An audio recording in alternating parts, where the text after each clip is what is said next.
Tayo pong lahat ay tumayo. Makibukas po kayo sa akin sa aklat ng 2 Chronicles chapter 20 verse 15 to 17. Inulit ko po 2 Chronicles or Chronica chapter 20 verse 15 to 17. Ito po ang nasasabi. Sinabi niya, "Makinig kayo, Haring Josaphat, gayon din kayo mga taga-Huda at Jerusalem. Ganito ang sinasabi sa inyo ni Yahweh. Huwag ninyong sirain ang inyong loob. Huwag kayong matakot dahil sa makapal na kaaway. Ito'y ipakikipaglaban niya para sa inyo. Harapin ninyo sila bukas sapagkat aahon sila sa Sis. Matatagpuan ninyo sila sa may duluhan ng lambak sa silangan ng ilang ng Jeruel. Hindi na kayo kailangan lumaban. Manatili na lamang kayo sa inyong pwesto at maghintay. Makikita ninyo ang gagawing pagliligtas sa inyo ni Yahweh, sapagkat siya ang kakampi ninyo. Kaya hindi kayo dapat matakot ni masiraan ng loob. Harapin nga ninyo sila bukas, sapagkat si Yahweh ang kasama ninyo." Pagpalain po ang salita ng Diyos at welcome po natin ang kanyang lingkod, Pastor Venus Dam.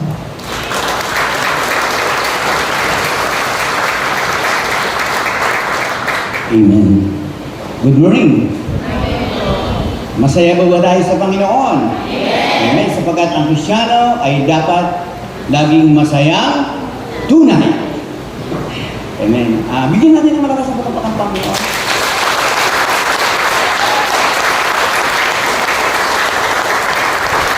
To God be the glory.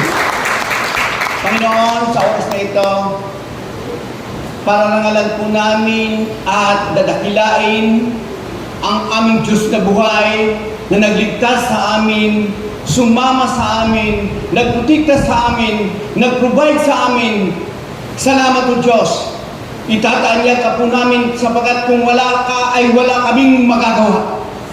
Nagawa namin magtagumpay dahil sa iyo, Panginoon. Kaya sa oras na ito, sa maikli naming pag-aaral ng iyong mga salita na nagbibigay buhay, nagbibigay ng kalakasan, pagpalain mo po ang lahat ng nakikinig at sa lahat ng naririto, Panginoon. Salamat po sa iyong salita, sapagkat ang salita mo ay isang tanglaw na sa amin ay patnubay, liwanag na tumatanglaw sa landas na aming daraanan. Salamat po Diyos, ito ang aming dalangin sa pangalan ng Jesus. Ang lahat po ay magsabi ng Amen. Okay, pwede na po tayong mga mga magulang at kapatid. Kahapon po ay pumunta po kami ng Sipat.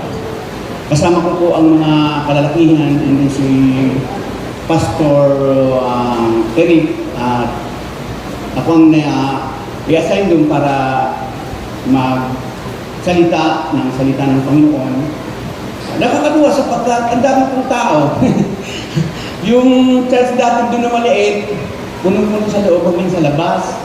At itong nakakatuwa dahil yung vice mayor doon, mahilig pala sumayaw. Napakabagaw ng kaligayahan si Vice Mayor Mel Bilion na ang doon. Isipin mo pa naman, pati kami ni Pastor ay gusto niyang sumayaw, pati kami pinasayaw.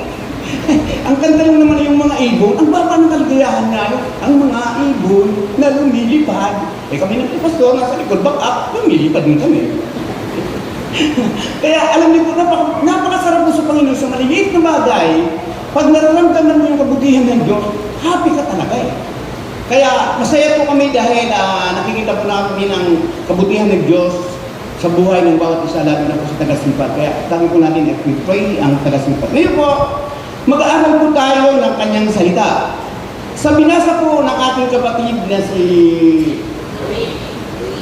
Kuya Luigi, malapit ng magpapastor niya. Ito pong nabasa niya ay Bible reading natin. Ito po yung kasaysayan ng ating King Josaphat. Yan. Kung babasahin po natin ang 2 Chronicles chapter 21 hanggang sa dulo, yung pagkikipaglaban po ni Josaphat sa mga Balita, Amonita at Meunita. Yan. At yung mga taga-Edom. Pinagkampi-kampihan siya. At ito po yung salita ng Diyos nang sila po ay nananalangin Kasi mamaya, i-ano ko sa inyo, iaawit ko yung buong kwento. Gusto niyo ba umawit ako? Akakita lang ako ng Espiritu. Okay. Itong salita na to, ang nagsabi kay Josaphat ay isa po siyang si Jehazel, isang Levita na anak ni Zacarias. Siya po ay propeta at the same time pare po siya. At siyang nagpahayag kay Josaphat na huwag kayong matakot. At nakinig po sila Josaphat at sila po ay nalangin. Kaya ganito po yung kwento ni Josaphat. According to 2 Chronicles chapter 20 verse 1. Sabi doon, nung unang panahon sa aklat ng kronika. Binata ng pastor, nung nagpipiyog na eh. Ulitin ko. Nung unang panahon sa aklat ng kronika, magtatagpuan isang hari ng Huda, may takot sa puso gaya ng sinuman. Ngunit walang pag-aalinlangan, siya'y lumuhod, tumawag kay Yahweh, kanyang idinulog, kailangan kay dami. Diyos ay tumugon sa kanya'y sinabi, husap at huwag kang matakot. Sila'y nag-ayuno, sabay nang nagpupuri, lahat ay sama-sama pati na ang hari. Patubay ni Yahweh sa kanila'y lumalagi, dahil sa panalangin banta ay napawi. Goro, yung sinabayan tayo magkaisa, oras na laan, huwag nang sayangin pa, magpakatatag at manalangin na, kay Jesus na siyang tanging pag-asa. Ikatanto na lang kami. Yung po ang kwento ni Josaphat, alam niyo po sa preaching kasi, dapat may art of preaching po kami. Kaya kung ako'y umawit, pag po yung ng preaching ko.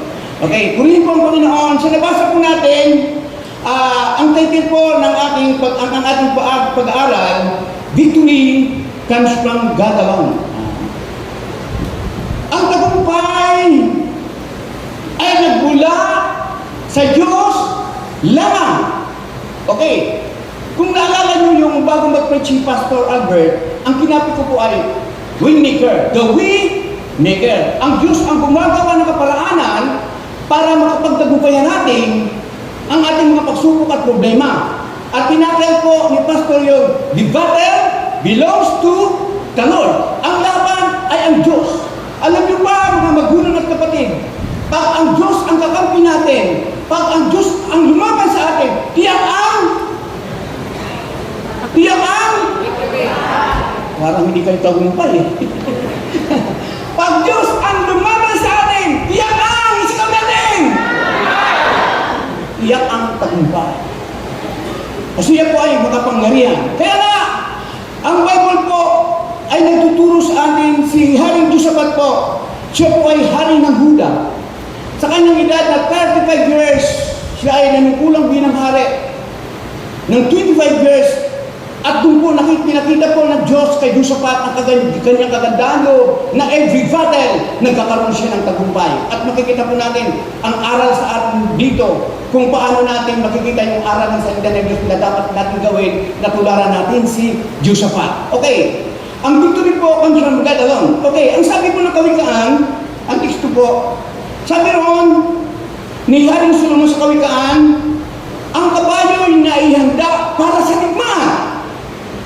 Kasi sa Old Testament, sa labanan, may mga karwahe, may mga kabayo eh. May mga sibat, may mga nakasakay. Labanan yung physical. Lipi sa lipi, bansa sa bansa. Naglalaban sila. At sabi, ang kabayo ay handa para sa digmaan. Ngunit, tanging si Yahweh ang nagbibigay ng tagumpay. Nang ibig sabihin, ang mga instrumento na panlaban, hindi natin gamitin. Pero tatandaan po natin, ang Diyos ang nagpapatagumpay. Kung hindi papahintulutan ng Diyos na ikaw ay magtagumpay, kahit ang mga sandata nila ay grabe, pag hindi pinahintulutan ng Diyos, hindi ka magtatagumpay. Pero kahit ang sandata mo ay mga ano lang, mga sibat lang, ganito ha, pag ang Diyos ay sumama, pagtatagumpayin ka. Amen! Anong yung gusto kong mangyari? Ang pera, nagagamit natin yan. Napakalaking bagay ng pera. Amen. Sino dito ang ayaw ng pera? Lahat. Di ba? Lahat tayo gusto na rin? Di ba sa buhay natin napakalaki ng pera? Siguro kung walang Diyos, ang ang jujusin ay pera. Pero salamat sa Panginoon dahil may Diyos tayo. Nang ibig kong sabihin, anong mang mayroon tayo para tayo ay magtagumpay, kung hindi po sasamahan ng Diyos, hindi po magtatagumpay. Nakukuha niyo po. Kaya yun po ang sabi doon, ang kabayo na handa para sa digmaan, ngunit tanging si Yahweh ang nagbibigay ng tagumpay. Okay, Exodus 14:14. Sabi ron, ipagtatanggol kayo ni Yahweh, pumanatag lamang kayo. The Lord will fight for you. You need only to be still. Magpasa, no? Salita ng Diyos. Ang Diyos ang lalaban sa atin. Yung tinakikita ko. The battle belongs to the Lord. Kaya kailangan mo lamang, sabi sa Tagalog ng Kawikaan, ay Exodus 14:14, ipagtatanggal kayo ni Yahweh, pumanatag lamang kayo. Ito yung laban ni Moses nung tinibis sila ng mga Ehipto at ang Paraon. At ano ang nangyari yung sinabi sa Waymaker, di ba? Nagtagumpay sila. Kaya nga, ang tagumpay ay sa Panginoon. The battle belongs to the Lord. At alam natin yan. Mga magulang, mga kapatid, lahat tayo ay natin paglaban. Amen. Pero makikita po natin kung ano ang ginawa ni Josaphat. Sa kanyang pagkikipaglaban, ano ang ginawa niya? Kasi hindi natin pili sabihin, Lord, bahala ka na, ikaw ang magkipaglaban. Amen. Ikaw ang bahala magkipaglaban, alam naman namin magtagumpay. May dapat tayong gawin, hindi pili yung alam namin na tayo ay magkatagumpay sa Diyos ang nakipaglaban. Sa araw ng linggo wala tayo, sa panalangin wala tayo. Dapat mag-i-import din po tayo para tayo ay magtagumpay. Nakukuha niyo po. Amen! Lahat ang nag-i-amen eh. May problema ka, gusto mo magtagumpay? Kung saan ka pumupunta? Hindi ka umatin sa gawain mo lang. Ibig kong sabihin kasi, dapat mag-i-import din po tayo. Makikita po natin yung mga ginawa ni Josaphat. Para tayo po ay magtagumpay. Okay, sabi rito, ways to accept victory. Mga paraan para magtagumpay. Okay, may paraan po. Una po, set yourself, seek God. Sabi rito, italaga mo yung sarili at hanapin ang Diyos. Pag may problema ba tayo, may laban tayo, hinahanap ba ng Diyos? Yung tanong doon. Amen. Lumalapit pa tayo sa mga taong magbibigay sa atin ng word of God? Lumalapit pa tayo sa gawain ng Panginoon? Yun ang tanong eh. Si Josaphat, nung magkaroon ng problema sa kipaglaban, itinalaga niya ang kanyang sarili at hinanap ang Diyos. Sabi rito sa 2 Chronicles chapter 20 verse 3, na bahala si Josaphat at humingi siya ng patumbay kay Yahweh. Inigoses niya na mag-ayuno ang lahat ng mga mayan ng mundo. Nag-ayuno siya. Itinalaga nila ang kanilang sarili. Hinanap nila ang Panginoon. Alam niyo, tama po yung ginagawa niya pag may problema tayo. Mga leaders natin, mag-ayuno, manalangin. Kailangan natin manalangin. Isa pumunta tayo sa mga malls, pumunta tayo sa mga kung saan-saan. Pag may problema tayo, manalangin at hanapin ang Diyos. Italaga natin ang ating sarili sa Panginoon. Papayag ba ang Diyos? Ang Diyos ang nakikipaglaban? Ang Diyos ang magpatagumpay? Tayo pa isi-isi lang? Amen! Dapat tayo ay lumalaban. Dapat tayo ay tinatalaga natin ang ating mga sarili. Alam niyo po ang mga magulang kapatid, pag may problema tayo, tatandaan ko dito, pag may hamon ng buhay, kailangan po natin lumuhod sa Panginoon. Lumapit sa Diyos. Yun po ang gusto ng Panginoon.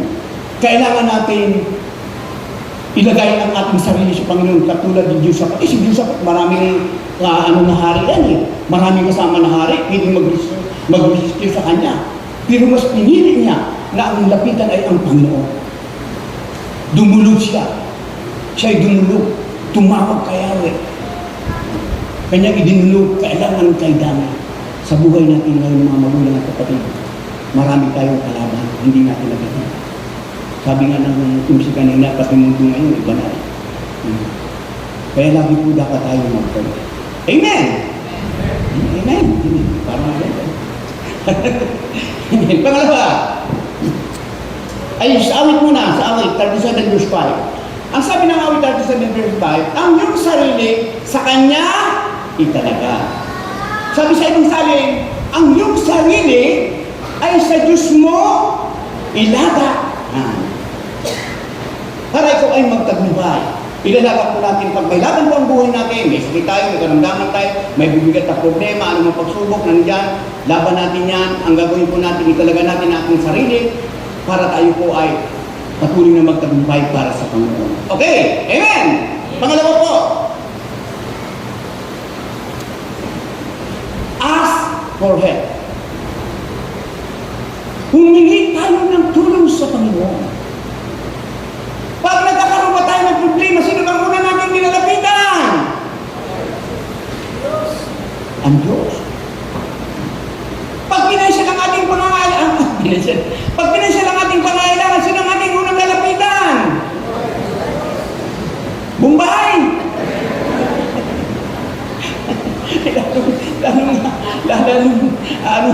Di ba? Ask for help! Sa Diyos tayo nakalapit, sa Kanya tayo hihingi. Lord, sa tulong! Hindi ko na kaya! Amen! Dapat, kapag may sakit at karamdaman, dapat bago natin dalhin sa ospital, sa Lord muna! Sabi, Pastor, mapuputol, nag-ano ng dugo. Dalhin mo na sa ospital!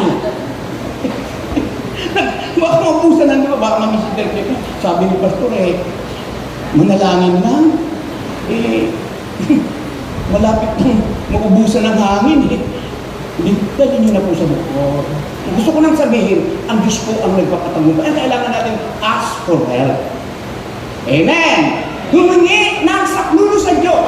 Sapagkat ang Diyos po ay sumaklulo sa atin. Titingnan po natin, ang Diyos po ay gagawa ng kaparaanan para yung mga pangailangan natin, yung problema natin, tutulungan tayo ng Panginoon. Ang sabi po ng 2 Chronicles chapter 20 verse 9, sabi ng Kronika, kung may masamang mangyari sa amin, tulad ng digmaan, baha, salot o tagutom, haharap kami sa templong ito upang humingi ng tulong sa inyo, sapagkat dito kayo sinasamba. Tatawag kami sa inyo, pakikinggan ninyo kami, at ililigtas sa panahon ng aming kagipitan.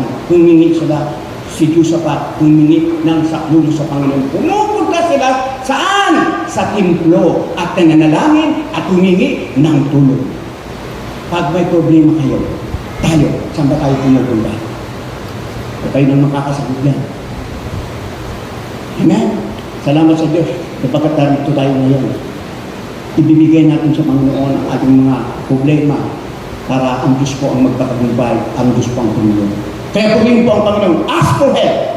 Kailangan natin humingi ng saklulo. Ang aral dito, sabi, sa panahon at oras na nasa kagipitan tayo, humingi ng saklulo at tulong sa Diyos. Totoo po yun. Alam niyo, napakarami kong piling testimony sa inyo. Na talagang may mga time, minsan di po ba, may mga problema ka, na minsan walang-wala ka na, di ba? Na hindi mo malaman ang gagawin mo. Hindi mo malaman ang gagawin mo. Minsan yun ang tinatanim ng kaaway sa ating puso, sa ating puso at isip. Na gusto mong lumapit sa Panginoon, kaya lang, parang nagmamadali ka na bibigyan ka agad ng solusyon eh. Pero hindi dapat. Kasi ang nagbibigay na matagal ng solusyon, ang Panginoon. Pag lumapit ka sa Diyos, may problema ka, ang Diyos ang mag-guide sa iyo kung paano gagawa ng solusyon. Amen. Uunahin mo ang Lord.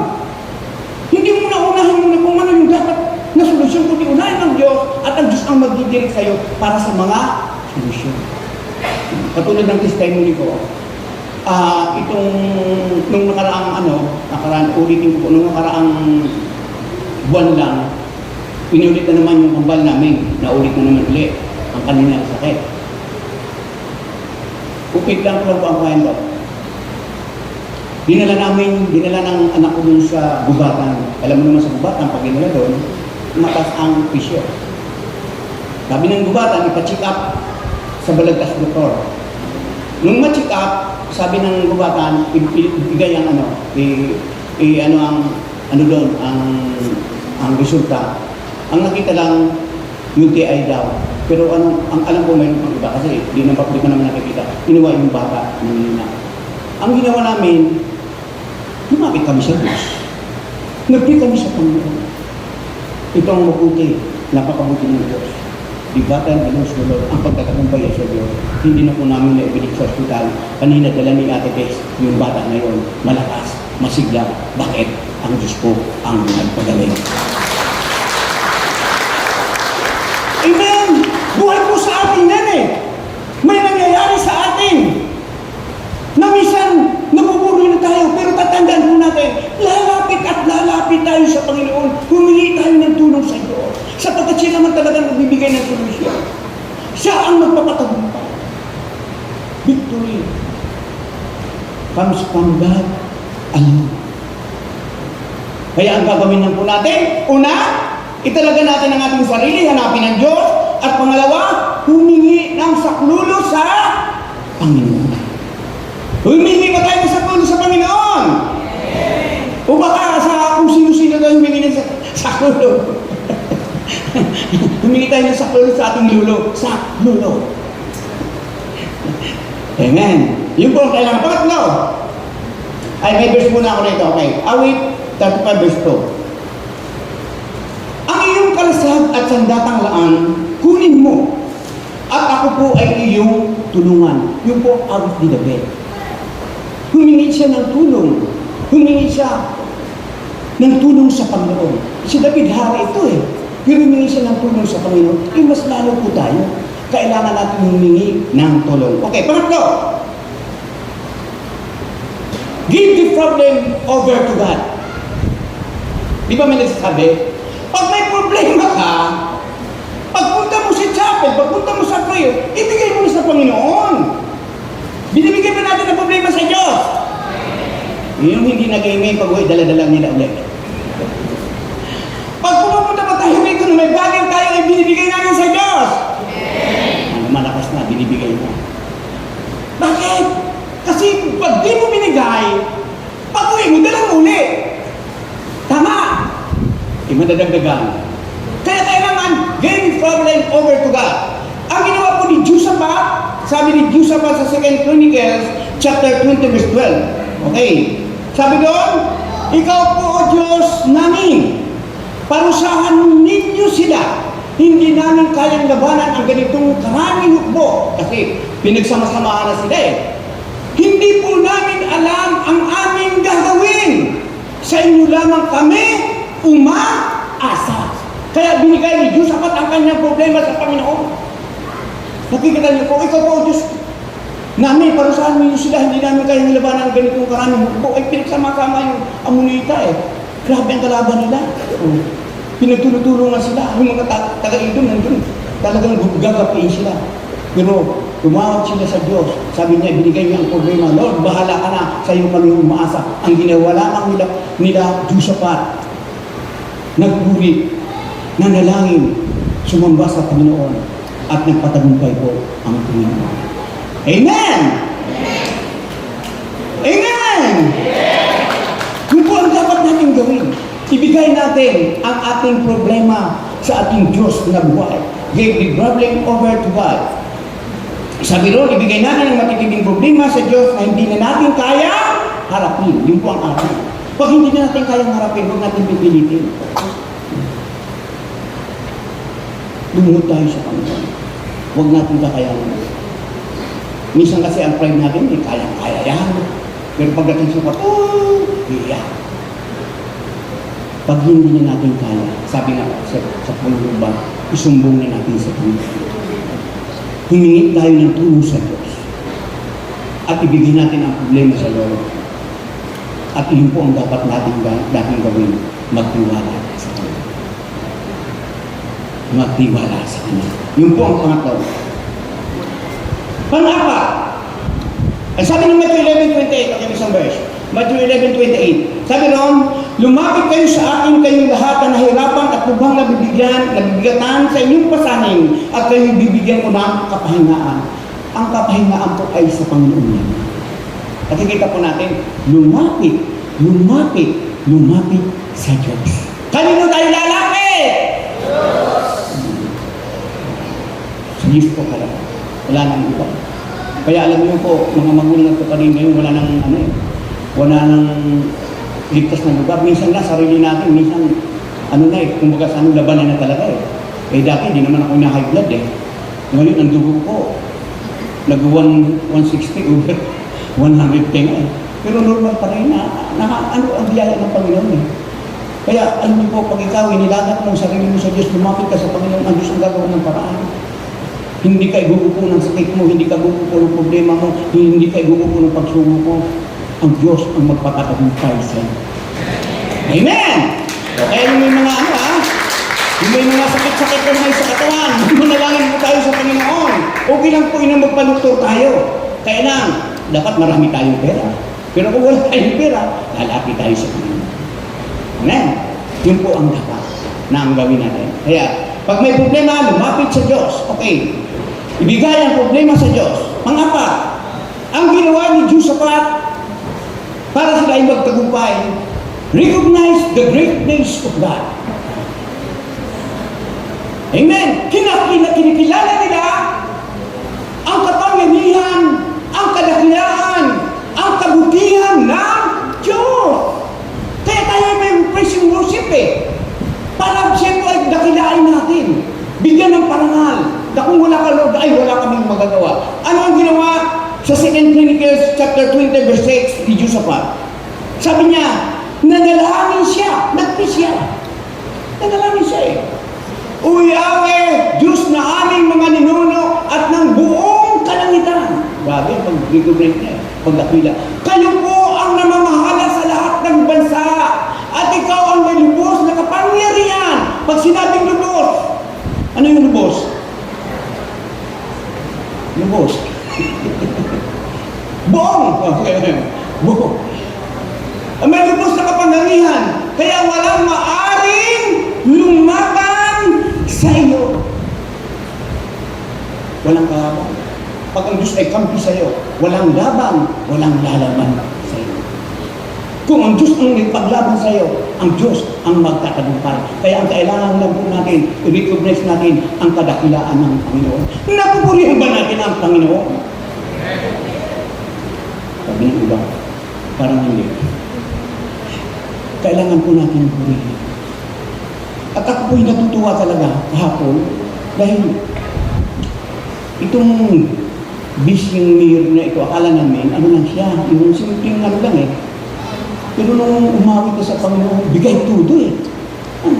Sipin mo, kanta lang ang kailangan problema, pagsabi, ang mga ibon, ang pagsabi ng mga ibon, ang kanta, ang mga ibon na lumalangoy, nabaliktad eh. ang ibon, naging lumalangoy na eh. Pero kahit ganyan po rin ang mga kanta, nakikita namin katuwaan, yung pagbibigay ng karangalan ba sa Diyos, yung nalarecognize mo yung kanyang kadakilaan. Kaya yung po ang dapat natin gawin sa buhay po natin. Pag may laban ng buhay, i-recognize natin ang kadakilaan ng Diyos. Amen! Diyos, ikaw ay makapangyarihan. Ikaw ang Diyos ng kalangitan ko. Ikaw ang namamahala sa lahat ng bansa. I-recognize po natin. Kailangan natin bigyan ng parangal ang Panginoon para tayo ay magtagumpay. Kung pinarangalan natin ang Diyos, tayo rin po ay pararangalan ng Panginoon. Amen. Ako po, pararangalan din po tayo ng Panginoon. Kaya sa buhay po natin, talagang may laban. Hindi po ito nawawala.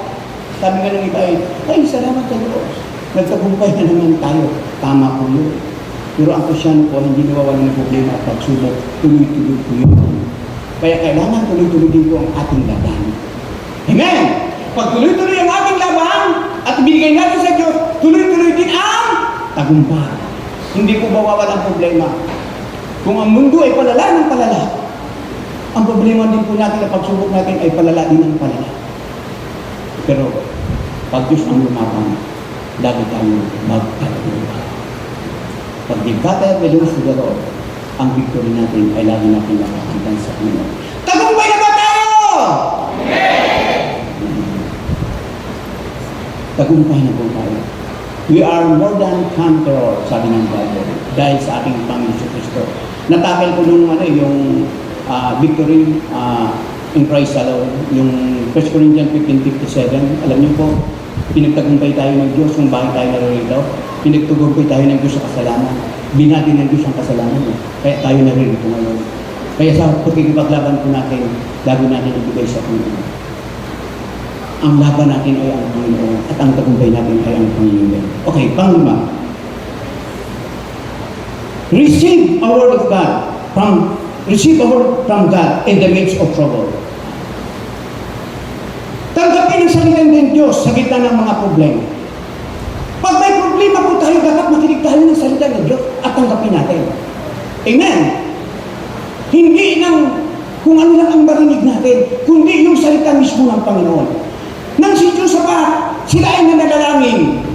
Nagtipon-tipon sila, nagpasting sila. May isang propeta na si Jezebel at isang pare na ang sabi sa kanya, sabi doon, sinabi niya kay Josaphat, makinig kayo, Haring Josaphat, at kayo yung mga taga-Huda at Jerusalem. Ganito ang sinasabi niyo sa inyo ni Yahweh, huwag kayong matakot ni masiraan ng loob, dahil sa maraming kaaway, ang Diyos ang makikipaglaban at hindi kayo. Harapin ninyo sila bukas, sapagkat ahong sila sa sis, na makakasagupa ninyo sila sa may dulo ng hibis sa silangan ng ilang ng Jeruel. Hindi na kayo kailangan lumaban. Manatili na lamang kayo sa inyong kinatatayuan at maghintay kayo. At maghintay, makikita ninyo ang pagtatagumpay ni Yahweh. Kanta natin, pagtatagumpay ni Yahweh para sa inyo. Kaya hindi kayo dapat matakot ni masiraan ng loob. Harapin niyo sila bukas sapagkat si Yahweh ang kasama ninyo. Ang nagsalita po niyan isang propeta at nakinig po si Josaphat. Anong dapat natin gawin? Ano ang aral? Makinig tayo ng salita ng Diyos. Minsan, pag ang nagsalita, pagsalita ng Diyos, may nabasa sa kawikaan may nagsalita na isang simpleng tao lang, kaya hindi pinakinggan kaya napahamak. Makinig po tayo ng salita ng Diyos. Pag tayo ay may problema at nakakarinig tayo ng salita ng Diyos, na alam naman natin na ito ay para sa akin, tanggapin po natin. Huwag natin titingnan kung sino ang nagsalita. Hindi po tinignan ni Josaphat kung sino ang nagsalita. Ang tinignan niya ang salita ng Diyos. Kung kaya siya ay nagtagumpay. Makinig kayo, sabi rito. Okay. Receive a word from God in the midst of trouble. Pag may trouble po tayo, may problema tayo sa ating buhay, ang salita ng Diyos ang pakinggan natin. Hindi po ang salita ng ang word of God po. Kasi ang word of God po ay makapangyarihan. Ang salita ng Diyos, sa Diyos po lang, ang salita ng Diyos ay mabisa. Ang salita ng Diyos ay masasaliksik ang isip natin ito kung ano ang kailangan mo. Kaya sa kanya tayo lalapit. Ang salita ng Diyos tanggapin natin. Katulad ngayon, I'm sure, may nangangailangan dito ng ganitong salita. Na kailangan natin huwag matakot. Ang Diyos ang lalaban sa atin pagtatagumpayan tayo ng Panginoon. Alam niyo po, napakalaga po ng visitation. Pag nagbibisita po kami, katotoo lang, alam namin ang pangangailangan ng lupa. As a pastor, pag umikot kami sa mga outreach namin, alam namin kasi nakikita namin may aksidente, may maraming problema. Kaya kailangan namin sa paghahanda namin ng aming ipag-praise ay yung need talaga ng tao. Yung kailangan nila. Di ba kailangan natin ng pag-asa? Ayaw yata. Kailangan ba natin ng pag-asa? Kailangan natin ng pag-asa. Yun po. Para kapag ikaw ay nagkakaroon ng problema, nagkakaroon ka ng pagsubok, pagpunta mo dito sa chapel, maibsan yung problema mo dahil sa salita ng Diyos. Eh kung hindi ka naman nakikinig, kung ano ang iniisip mo, may nangangarap ang isip mo kung saan-saan. Parang alon sa dagat. Nagpipreach si pastor, pero ang isip, ay, ano na kaya ang gagawin namin mamaya?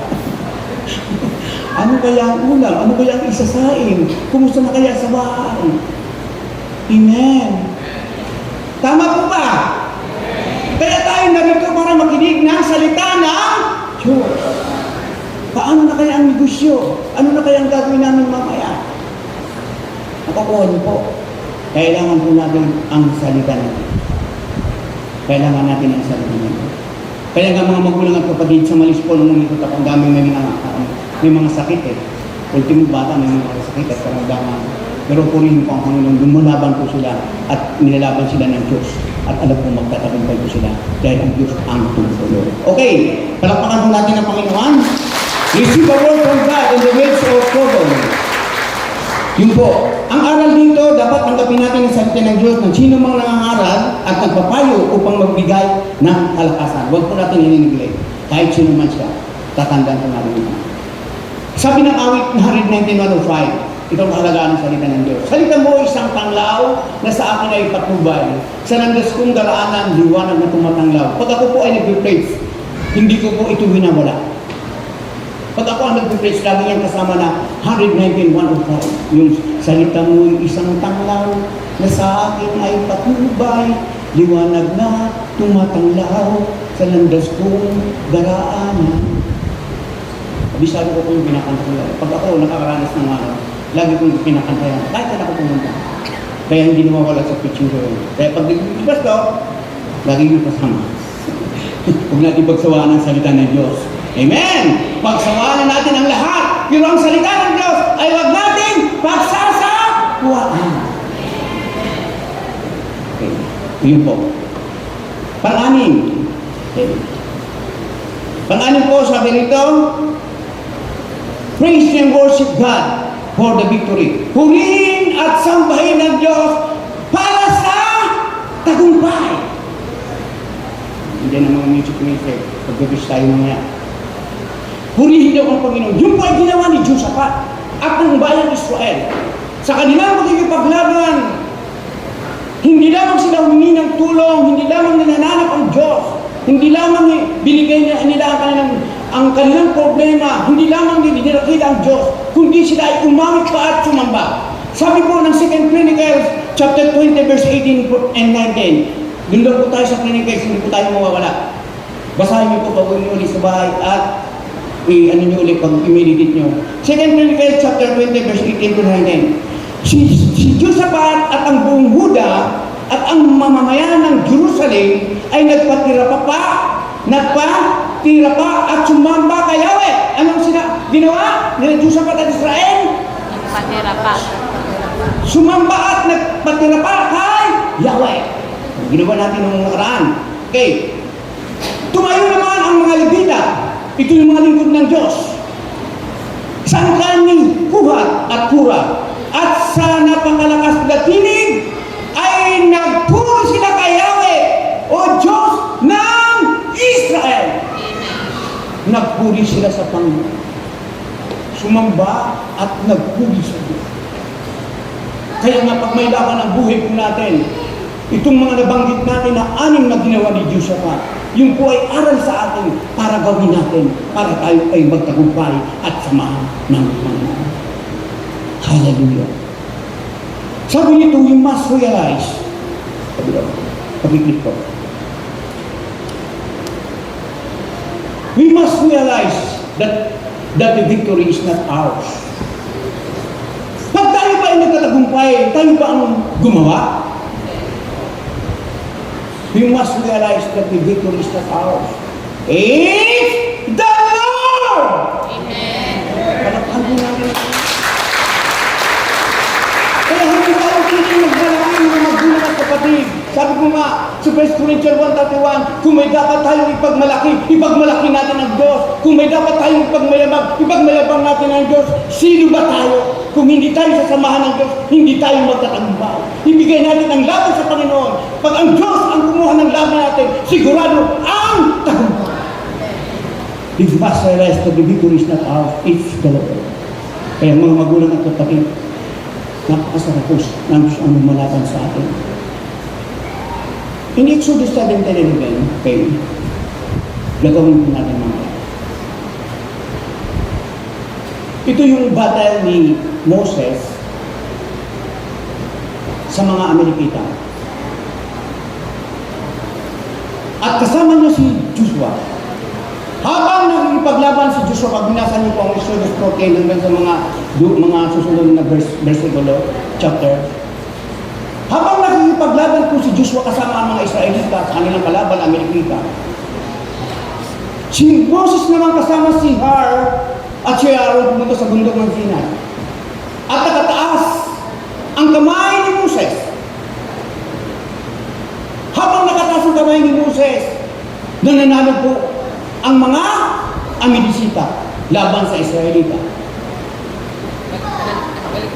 Baliktad pala. Pag nakataas ang kamay ni Moses, nanalo ang mga Israelita laban sa Amilisita. Pero pag bumababa, kasi nangangalay eh. Bigyan po natin ito ng mamaya. Pag nangangalay na ang kanyang kamay, natatahalo na ang Israelita. Kaya ang ginawa ni Aaron at ni Har, kumuha siya ng bato. Pinaupo si Moses at inalalaya ni Har at Aaron si Moses. At ngayon nakataas na natili ang kamay ni Moses habang nakipaglaban si Joshua. Ano ang nangyari habang nanatili nakataas ang kamay ni Moses? Nanalo ang mga Israelita. Ngayon, anong simbolo ng pagtaas ng kamay ng mga magulang at kapatid? Kasi, kung araw-araw tayo may laban, di ba? Di siguro tayo, di na tayo makapagtrabaho. Kasi araw-araw may laban eh. Lagi nakatas ng kamay natin. Eh, may laban, nakatas ng kamay. Wala na, ibig sabihin, anong simbolo ng pagtaas ng kamay ni Moses? Ang simbolo ng pagtaas ng kamay ni Moses, sabi doon, simbolo ng pagtaas ng kamay ni Moses. Una po, panalangin. Kailangan huwag tayong hinto sa panalangin. Lagi-lagi, huwag tayong magsasawa. Huwag tayong manananday sa panalangin. Kung baga si Moses bumataba kamay, huwag kailangan yung gagawin manalangin. Pangalawa, pagtitiwala sa nagtitiwala pa tayo sa Diyos na tayo magtatagumpay. Sabi ng kapatid, may dalawang isip pa. Yung dalawang isip din magtatagumpay. Nagtitiwala pa tayo sa Diyos. Umakas mo. Talagang magtitiwala tayo. At ang pangatlo, pagkakaisa.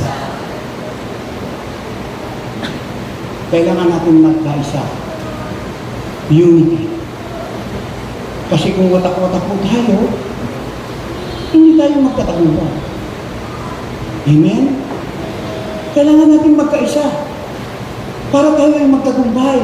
Tinulungan ni Hart at ni Aaron si Moses. Nagkakaisa sila sa layunin ng manalo ng Israelita habang si Joshua at ang kanyang mga pangkat ay nakagipaglaban. Kaya nga, nung si Moses ay bumaba sa bundok, may isang talata, mahirap po, alam niyo po, mahirap po. Pag may kasama ka na hindi mo pala kakampi, mahirap palang laban. Halimbawa, may grupo ka, may grupo doon. Tapos yung kalaban mo, mayroon pala sa loob, may nagbabagtay pala, hirap pala laban mo. Kaya ba't nagkatalo tayo? Sino kaya dito ang hunyak ko? Kaya si Moses nung bumaba sa bundok sa Diyos dito! Ang panig sa Diyos dito! Ang panig sa kalaban doon! Ang panig sa Diyos, nagtagumpay dito ba? Yung sumasamba ba sa Diyos doon? Kaya kailangan po natin magkaisa. Magkaisa tayo. From leaders to member, kailangan tayong magkaisa sa layunin na ipaglaban natin upang tayo ay magtagumpay at ibigay natin sa Diyos sapagkat Diyos po ang nagpapatagumpay. And then, ang simbolo ng pagtaas ng kamay ni Moses, kami nito, pagkilala sa kapangyarihan ng Diyos. Palakpakan po natin. Kilalaman natin ang kapangyarihan ng Diyos. Na ang kapangyarihan ng Diyos ay higit sa kapangyarihan pagsamasamahin man ang lahat ng kapangyarihan ng tao kahit siya ay makapangyarihan. Kaya kailangan natin pagkilala sa kapangyarihan ng Diyos na magkaroon ng Diyos na tayo'y pagtagumpayin sa lahat ng aspeto ng ating buhay. Yun po ang simbolo. Panalangin. May prayer card din po tayo. Yung mga hindi pa nakakapunta doon, hindi man natin, kumbaga lagi puntahan po natin, manalangin po tayo doon. At sa araw ng mga pagsamba, pumunta po tayo. Pag may problema po tayo, huwag tayong magliwaliw. Please lang po. Amen. Manalangin at sumamba sa Diyos. May problema ka na pa sa swimming pool. Lord!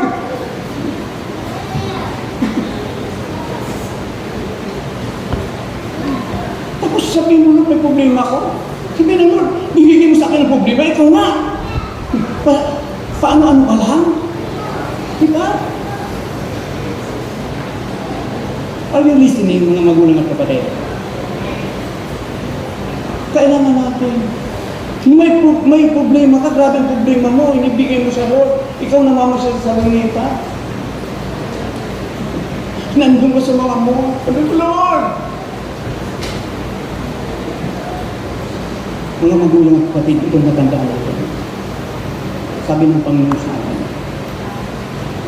kung tayo ay magtatagumpay, dapat ibabat natin sa Panginoon ang lahat ng ating mga hindi. Dapat nandun ka, itinatalaga mo ang sarili mo sa Panginoon. Binibigay mo sa Diyos ang problema. Yan. Humingi ka ng saklolo, pinapangalan mo ang Diyos. At kung bakit nagtagumpay si Moses kasama ang mga Israel, dahil lagi silang nanalangin, nagtitiwala, nagkakaisa, at pinilala nila ang kapangyarihan ng Panginoon. Kaya natalo ng mga Israelita ang Amitsuta. May laban pa mga magulang at kapatid.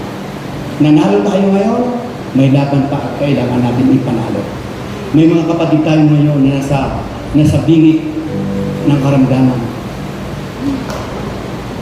May mga kapatid tayo ngayon na may mga problema sa pinansyal.